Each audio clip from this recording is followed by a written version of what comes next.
Hey, home decor lovers. This is why you need to check out Mintra's epic bedding sale. Get premium bed sheets and curtains at up to 84% off on Mintra. From Dreamweavers to My Trident, we've got the softest, most stylish options starting at just $47. Transform your bedroom with unbeatable designs and quality. Limited time offer, folks. Don't miss out. Shop now. Like, comment, and share for more awesome home decor deals. அத்தியாயம் 19 சோமநாதனும் கங்காதேவியும் கணவன் மனைவியாக காண்காபுரத்தில் வசித்து வந்தனர். அவள் சிறந்த பதிவிரதையாக இருந்தாள். அவளுக்கு 60 வயதாகியும் குழந்தை இல்லை.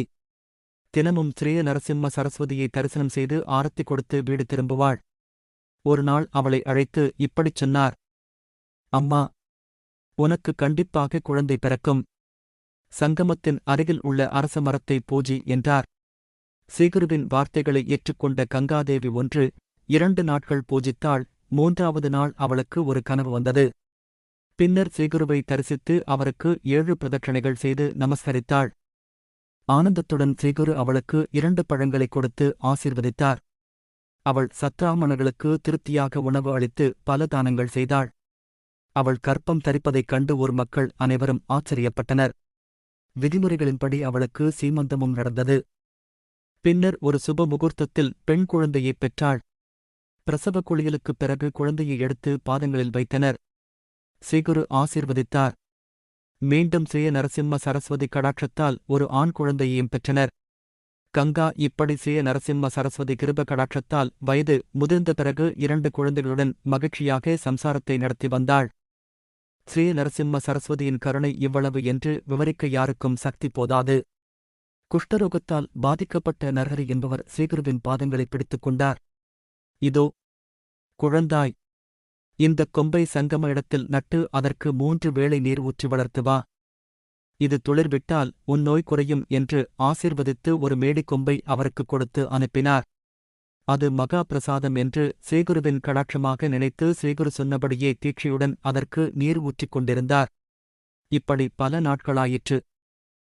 சீகுருவிடம், குருதேவா, தங்கள் வாக்குப்படி அவர் தினமும் அந்த உலர்ந்த கட்டைக்கு நீர் ஊற்றிக் கொண்டிருக்கிறார் என்று கூறினர். அப்போது ஸ்ரீ நரசிம்ம சரஸ்வதி மடத்தில் இருந்தவர்களுக்கு இப்படிச் சொன்னார். தனஞ்சயன் என்ற ராஜகுமாரன் ஒருமுறை மகா ஆரண்யத்திற்கு வேட்டைக்குச் சென்றான். அந்த வனத்தை ஒரு பில்லுட ராஜன் ஆண்டு கொண்டிருந்தான். அவன் சிவலிங்கத்திற்கு சிதாபஸ்மத்தால் பூஜை செய்வதை பார்த்தான். வீட்டிற்கு வந்து தானும் அதேபோல் சிவலிங்கத்திற்கு சிதாபஸ்மத்தால் பூஜை செய்து வந்தான். இப்படி செய்து கொண்டிருக்கும் போது ஒருநாள் சிதாபஸ்மம் அவனுக்கு கிடைக்கவில்லை. அதனால் தனது தாழை இலை வீட்டில் அவனது மனைவி நெருப்பு வைத்துக் கொண்டு சாம்பலானாள். அந்த சாம்பலால் அந்த பில்லுட சந்தோஷ பக்தியுடன் சிவனுக்கு அபிஷேகம் செய்தான். அதற்கு சந்தோஷித்து பரமேஸ்வரன் அவனுக்கு பிரத்யட்சமாகி அவனது மனைவியை உயிர்ப்பித்ததோடு மட்டுமல்லாமல் பல வரங்களையும் அளித்தார். மனிதன் அசஞ்சல நம்பிக்கையுடன் செய்யும் செயல் சொல்ல முடியாத பலனைத் தரும். நர்ஹரியின் நம்பிக்கைக்கான பலன் இருக்கும் என்றார். நர்ஹரியின் அருகில் சென்று சீகுரு அவர் நீர் ஊற்றிக் கொண்டிருந்த மேடிக் கொம்பின் மீது தனது கமண்டல் தீர்த்தத்தை தெளித்தார். மேடி மரம் துளிர்த்தது. அவருக்கு இருந்த குஷ்டரோகம் போயது. இப்படி ஸ்ரீ நரசிம்ம சரஸ்வதி நர்ஹரியை அனுக்கிரகித்தார். ஸ்ரீகுருவின் மகிமை காண்காபுரம் பகுதிக்கு மட்டுமல்லாமல் தொலைதூரப் பகுதிகளுக்கும் தெரிய வந்தது. அவர்கள் அனைவரும் வந்து ஸ்ரீ அவர்களின் ஆசீர்வாதத்தால் பல பலன்களைப் பெற்றனர். சாயந்தேவர் ஸ்ரீ நரசிம்ம சரஸ்வதியை தரிசித்தார். மடத்தில் இருந்த ஸ்ரீகுருவின் பாதங்களைப் பிடித்துக்கொண்டு பல விதங்களில் அவரை துதித்தார். ஸ்ரீகுரு ஆனந்தத்துடன் சாயந்தேவரின் தலையில் தனது திவ்ய ஹஸ்தத்தை வைத்து ஆசீர்வதித்து தன்னுடன் உணவு கூட பரிமாறினார். குருதேவா, தங்களது சேவையைச் செய்தே மீதி வாழ்க்கையை கழிப்பேன் என்றார். ஸ்ரீகுரு அவரை சங்கமத்தின் அருகில் அழைத்துச் சென்றார். சந்தியா கால உபாசனை செய்தார். அப்போது பெரிய புயல் வீசியது. அந்த நேரத்தில் சாயந்தேவர் தனது துண்டை சீகுருவின் மீது போட்டார். சிறிது நேரத்தில் மழை குறைந்தது. குளிர் எடுத்தது. நீ போய் திரும்பிப் பார்க்காமல் நெருப்பை எடுத்துக் கொண்டு வா என்று சாயந்தேவரை அனுப்பினார். சீகுருவின் நாம ஜபம் செய்து கொண்டே இருட்டில் அவர் நெருப்பை எடுத்துக் கொண்டு வரும்போது பக்கத்தில் பார்த்தார். இருபுறமும் 5 தலை பாம்புகள் இருப்பதைக் கண்டு சாயந்தேவர் பயந்து நடுங்கினார். அப்படி சென்று கொண்டிருக்கும் போது சகச ஜோதிகள் சங்கமத்தின் அருகில் தென்பட்டன. காதுகளுக்கு விருந்தாக வேதநாதம் கேட்டது. சங்கமத்தின் அருகில் மரத்தின் அடியில் அமர்ந்திருக்கும் ஸ்ரீகுருவுக்கு பாம்புகள் பாத பூஜை செய்து விட்டுச் சென்றன. இப்படி சாயந்தேவர் ஸ்ரீகுருவுக்கு நமஸ்காரம் செய்து அமர்ந்தார்.